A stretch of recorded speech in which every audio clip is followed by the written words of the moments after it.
FM News Talk 97.1. On-demand audio. Total power in one person's hands. Not the American way. These damn bills that come out here all the damn time come out here at the last second. And I gotta try to figure out how to vote for my people. How ashamed of you? You should be ashamed of yourselves. I'm sick of it. Every year we give power to one person. It was not made that way in the Constitution. He was around when it was written. Now we pass rules that stop each one of us. Enough! I feel like somebody trying to be released from Egypt. Let my people go! This was one of the most epic, and deserved rants that I have ever seen. And I think the thing that was really impressive that I saw amongst the conservative sphere was that Representative Michael Bost, who's on the line with us now, swatted those papers in midair.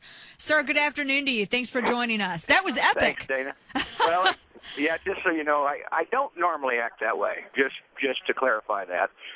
But it had reached a point of frustration level that is beyond compare whenever a bill is brought first thing in the morning and changed, specifically of a bill that we have been working on for over a year and a half. Right. To change just specifically for what the Speaker wanted. And to give people a backstory, you were angry at the Speaker of the House, Michael Madigan, because he had this rewrite of a pension reform. It was like, over 300 pages, and it was given to you literally minutes before the House was to convene.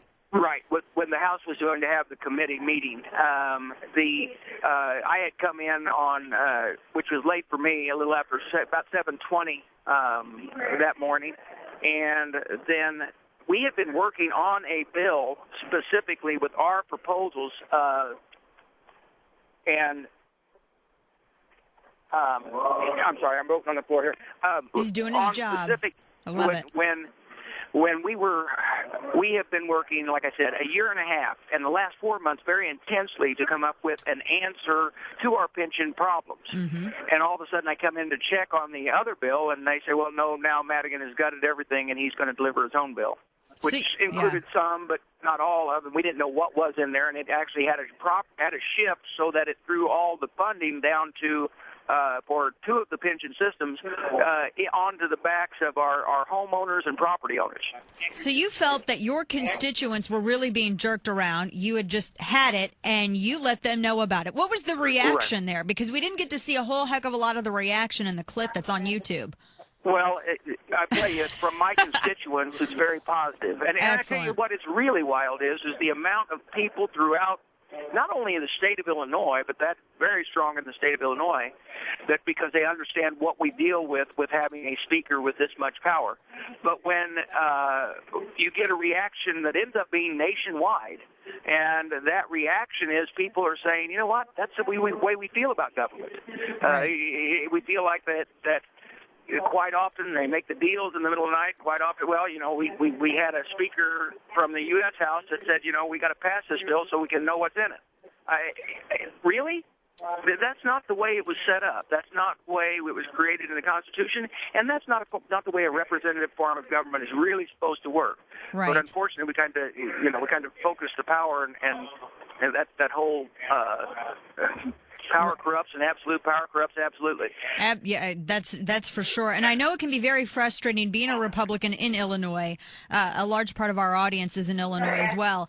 And, they say all the time, they have representatives like you that are up there doing their will, but they really feel like everything's just dictated down from Cook County, which is where Madigan's from. Right. And we had an example of that again last night whenever that same pension bill, which had not been called, and we had finally thrown a fit about it, and we were holding our votes on the budget and trying to block things to try to get it. He all of a sudden came out, and if you'll listen to his speech, it's basically, okay, I'm going to do a favor for the governor. He's not really for that shift, so because of him, I'm going to allow You, Mr. Cross, our Republican leader, go ahead and carry the bill with those on it. But the thing is, we're not sure, and we've actually moved it out of the committee, and now it's on the floor. I don't know how it's going to get the votes or not after it's been modified.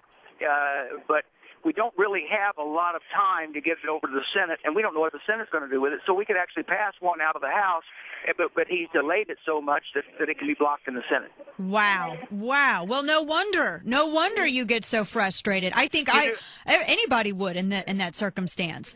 And you've got to realize that I have been doing this now for 18 years. But I was in my first 2 years. We were in the majority. Right. The only 2 years that Madigan was not the speaker, he was the minority leader, and that's the only 2 years in 30 years that he hasn't been the speaker. And so, yes, it is frustrating because whenever I spoke or whenever I ranted on the floor, it was also talking about the rules that exist here on the floor. Those are passed at every General Assembly after we elect a speaker. We pass the bills, right? Or not the bill. We pass the rule book, and in the rules, he has written those over the years. Yes, and basically they shift power not by constitutional means, but by the rules of the House to him. Yes, they're way beyond Robert's Rules of Order. Did you realize that that what transpired in your speech was going to go viral, or that it was going to be categorized in the same realm as Rick Santelli's rant from the Chicago Exchange and Joe Wilson's from D.C.? Because that's what everyone's saying that it is. They're saying that this is the new Rick Santelli. This is the new spark going into November. Well, I can tell you that I did not expect it to go viral. I can tell you that my emotions and dealing with this around here for this many years, and the fact that Speaker Madigan had just spoke on the floor and said, you guys just need to be calm. Basically, I was hearing, I'm in charge, I'll take charge of this, there's no need for all, it just finally, I'd had enough. And my constituents needed to know, and the people of the state of Illinois needed to know. Did I think it would spread on a national level like that? No, I didn't. There are so many people who appreciated what you did, Congressman. They appreciated the fact that you articulated their frustrations right there on the floor, because even though you were discussing an Illinois bill, this is something that's happening in every single state. This is something that this is happening federally, nationally. Right. And right. Go ahead, sorry. And I guess that's probably what I'm so amazed with responses I get on Facebook, emails, calls into my office, and I'm telling you, they're calling 24 hours a day right now. But all of them are pretty well expressing the same thing. Right. You said exactly what I feel towards my government. Exactly. Well, that's not the way we're supposed to feel, because I'm going to tell you that the way our forefathers did this, remember, we come from a line of people that rebelled against the king to form this nation in a way that each of us can have input.